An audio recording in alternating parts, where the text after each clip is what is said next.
Welcome to the Haunted Haveli.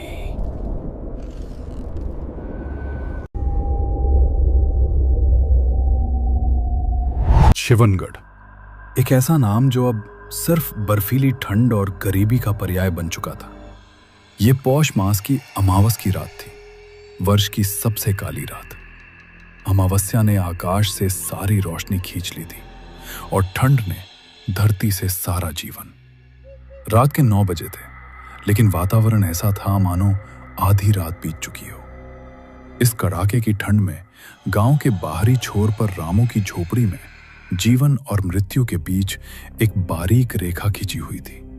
Radha, ये कैसी ठंड है रे? ये हड्डियों में छेद कर रही है। मुझे डर लग रहा है। ठंड तो हर साल पड़ती है रामू, पर इस बार तो ये तो सीधे जान लेने आई है। लगता है रात में पाला पड़ जाएगा। रामू ने अपनी बेटी कजरी को देखा। 8 साल की कजरी, जो कल से बुखार से तप रही थी, अब ठंड से कांप रही थी। अंगीठी में बचे 2 कोयले बस राख होने की कगार पर थे, जो सिर्फ धुआं दे रहे थे, ऊष्मा नहीं। हाय रे मेरी बच्ची, जल रही है तू? डॉक्टर साहब ने कहा था इसे लगातार गर्मी चाहिए। मैं जानती हूँ रामू, पर कल जो लकड़ी का गट्ठा बेचा था उससे तो बस आटा दाल ही आ पाया। कोयले और गरम कपड़े खरीदने के पैसे नहीं थे। साहूकार ने भी पिछली बार का कर्ज बाकी बताकर मना कर दिया। गरीबी की मार इस अमावस्या की ठंड से भी ज्यादा गहरी थी। रामू और राधा दोनों ही जानते थे कि अगर अगली 2 घंटों में कजरी को गर्मी नहीं मिली तो ये रात उनकी बच्ची की अंतिम रात हो सकती है। एक रास्ता है राधा। कौन सा रास्ता रामू, बताओ। दहकन वन। नहीं रामू, उसका नाम भी मत लो। वो अमावस में वो जंगल नहीं, वो प्रेत का छलावा है। लोग कहते हैं कि जंगल रास्ते बदल देता है, आवाजों का भ्रम पैदा करता है। पर दहकन वन में सूखी लकड़ियों का बड़ा भंडार है, ये बात सब जानते हैं। वहां से अगर मैं एक बड़ा गट्ठा भी ले आया, हम सुबह तक कजरी को बचा लेंगे। तुम्हें कुछ हो गया तो? तुम अकेले अमावस में? मुझे कुछ नहीं होगा, मैं बस 1 घंटे में लौट आऊंगा। ये ठंड मौत है राधा, और मैं अपनी बच्ची के लिए मौत से भी लड़ सकता हूँ। रामू, एक साधारण पिता, एक असाधारण लड़ाई लड़ने के लिए निकल पड़ा। बाहर अमावस्या की काली रात ने उसे अपनी बर्फीली और भयावह बाहों में ले लिया। उसकी एकमात्र उम्मीद थी लकड़ी, और उसका एकमात्र भय था दहकन वन का छलावा। अमावस्या के अंधेरे में जंगल किसी दैत्य के मुंह जैसा लग रहा था। रामू तेजी से आगे बढ़ रहा था, हर सांस धुएं की तरह निकल रही थी। उसे अपनी लाठी के सहारे ही रास्ता टटोलना पड़ रहा था। हर कदम पर उसे महसूस हो रहा था जैसे कोई अदृश्य शक्ति उसे देख रही है, उसका पीछा कर रही है। बस थोड़ा और, सीधे चलता रहे रामू, दहकन वन। अचानक हवा के बीच में एक विसंगति। जंगल की दुर्गंध और ठंड के बीच चंदन की लकड़ी जलने की मीठी खुशबू आई। ये क्या है? इस कड़वी ठंड में इतनी मीठी आग? पेड़ों के बीच से रामू के दाहिने ओर एक बहुत हल्की टिमटिमाती लालटेन की रोशनी दिखाई दी। यह रोशनी स्थिर नहीं थी, बल्कि धीरे धीरे अंदर जा रही थी। जरूर कोई लकड़हारा लकड़ियों का बड़ा ढेर छोड़कर गया होगा। वहां से ले लेता हूँ, ज्यादा मेहनत नहीं करनी पड़ेगी।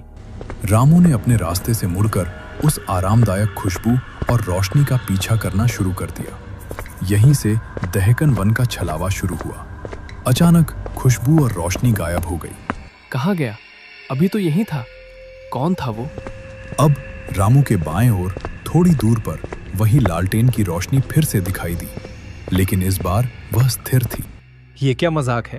जंगल खेल रहा है मेरे साथ। रामू तेजी से दूसरी जगह जाता है। वहां पहुंचकर फिर से कुछ नहीं मिलता। जंगल का भ्रम अब रामू पर पूरी तरह हावी हो चुका था। वो जहां से आया था, वो रास्ता अब पूरी तरह से अपरिचित लग रहा था। छलावा, ये दहकन वन का छलावा है। मैं रास्ता भूल गया। यहीं मिलेंगी गर्मी और लकड़ी, आराम। फुसफुसाहट वाली जगह पर जमीन पर पड़ा एक विशाल आधा जला हुआ लकड़ी का गट्ठा पड़ा था। ये लालच रामू को खींच रहा था।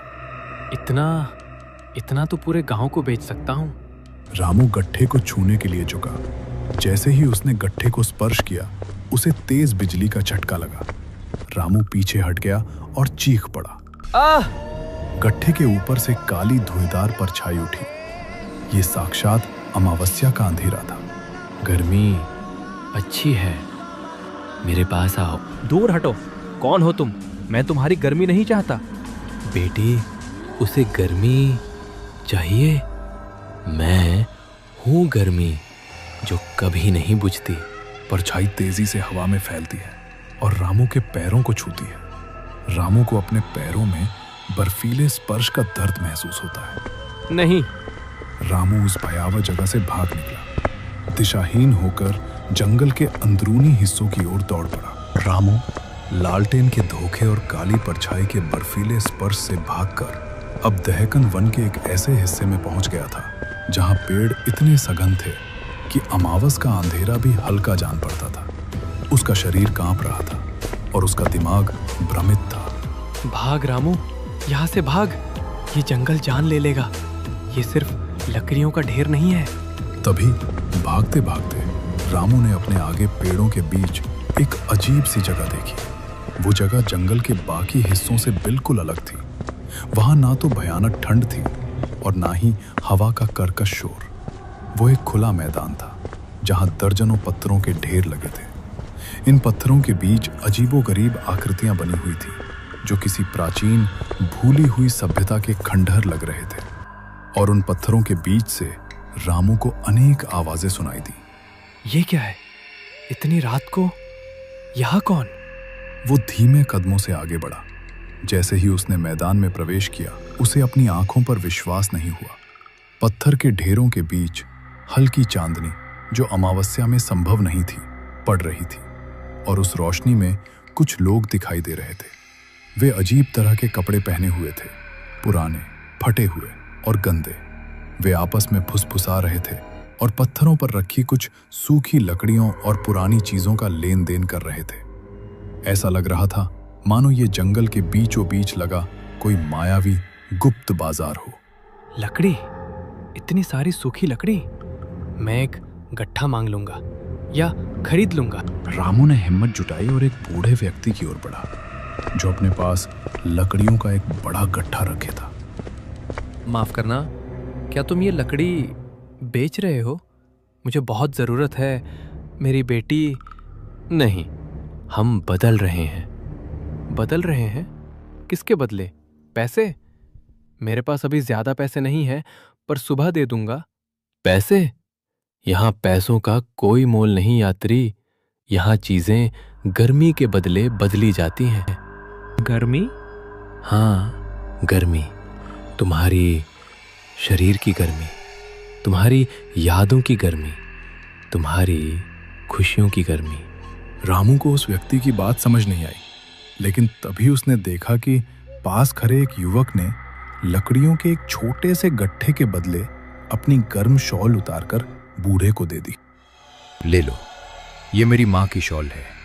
ये मेरी आखिरी गर्मी है। रामू ने युवक को देखा। शॉल देने के बाद युवक कांपने लगा।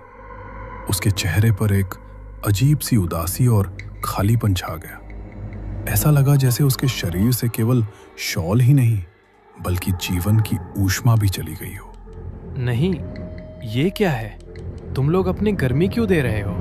क्योंकि जंगल को गर्मी पसंद है और जो गर्मी देता है उसे यहाँ भ्रम मिलता है। ये जगह अमावस्या में ही खुलती है।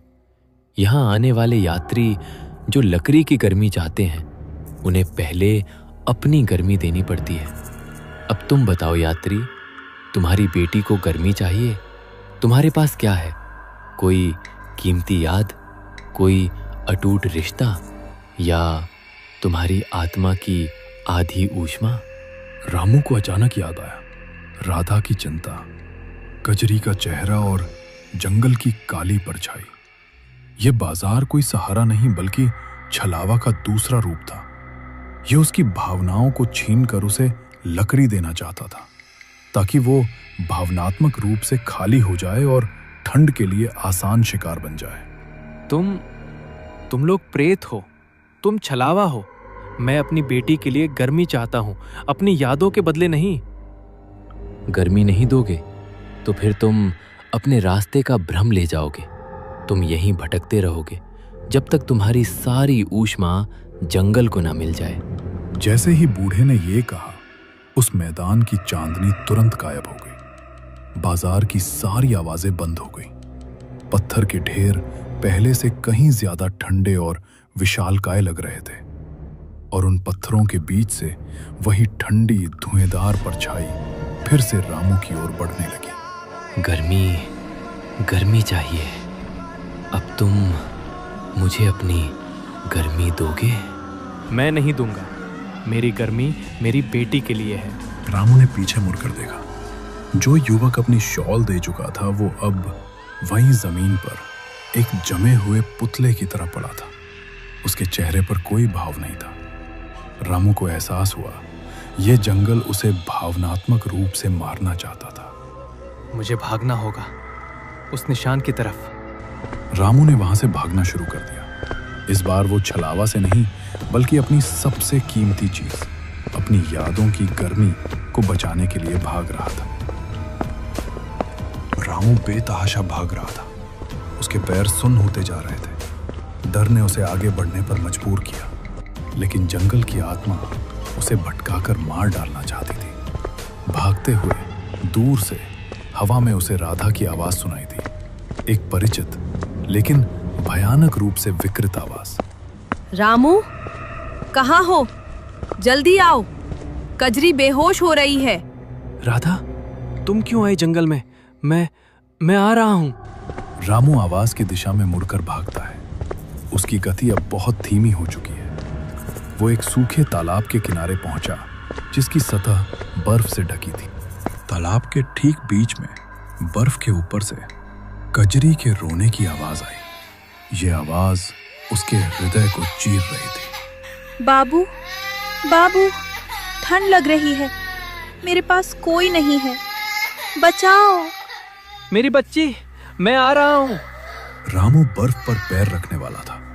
उसकी आंखों में बस अपनी बेटी को बचाने का जुनून था। तभी दूर कहीं से उल्लू की तीखी आवाज आई, जिसने एक क्षण के लिए रामू का ध्यान भंग किया। नहीं, कजरी, वो तो घर पर है। ये आवाज, ये फिर छलावा है। रामू को होश आया। ये जंगल का अंतिम और सबसे बड़ा धोखा था। वो पीछे हटा। अब रामू पूरी तरह से थक चुका था। वो एक विशाल बरगद के पेड़ के नीचे गिर गया। ठंड उसे अपनी गिरफ्त में ले रही थी। रामू के हाथ बरगद की जड़ को छूते हैं। उस पर उसे खुदे हुए एक पुराने क्रॉस जैसे निशान महसूस होते हैं। ये गांव वालों का निशान था। तभी रामू के सामने लगभग 10 फुट की दूरी पर जलते कोयलों जैसी 2 बड़ी लाल आंखें दिखाई दी। परछाई फिर से सघन हो गई। कहाँ भागता है तू? यहीं रहेगा इस सर्द गर्मी में? मैं नहीं रुकूंगा। तुम मुझे भ्रमित नहीं कर सकते। मैं अपनी बेटी के पास जाऊंगा। रामू अपनी अंतिम शक्ति लगाकर उस परछाई से विपरीत दिशा में भाग पड़ा। वो जंगल के आखिरी छोर को पार कर गया। जैसे ही उसने गांव की सीमा में कदम रखा, जंगल का भयानक शोर शांत हो गया। मैं बच गया। रामू लड़खड़ाता हुआ झोंपड़ी पहुंचा। राधा ने दरवाजा खोला और अपने पति को देखकर चीख उठी। रामू के हाथ खाली थे। उसके पैरों पर ठंड का भीषण असर दिख रहा था। रामू, मेरे रामू, तुम ठीक हो? लकड़ी कहाँ है? तुम खाली हाथ क्यों हो? और ये तुम्हारे पैर? राधा, वो जंगल, वो मौत का छलावा। मैं लकड़ी नहीं ला पाया, पर मैं बच गया। अब क्या होगा कजरी? राधा, वो गट्ठा साहूकार वाला जिसे कल सुबह देना था, अभी जलाओ। साहूकार को सुबह देखेंगे। मेरी बच्ची पहले। इस बार मैं हार नहीं मानूंगा। राधा ने तेजी से लकड़ी के गट्ठे को उठाकर अंगीठी में डाल दिया। सूखी लकड़ी तुरंत आग पकड़ गई। पहली बार उस झोंपड़ी में अमावस्या के डर पर जीवन की गर्माहट भारी पड़ी। आग की पीली रोशनी और ऊष्मा धीरे धीरे कमरे में फैलने लगी। कजरी की खांसी धीमी हुई और वो गहरी आरामदायक सांस लेने लगी। तुम वापस आ गए। तुमने छलावे को हरा दिया। ये गर्मी ही हमारी असली जीत है। ठंड हार गई, गरीबी ने हरा दिया।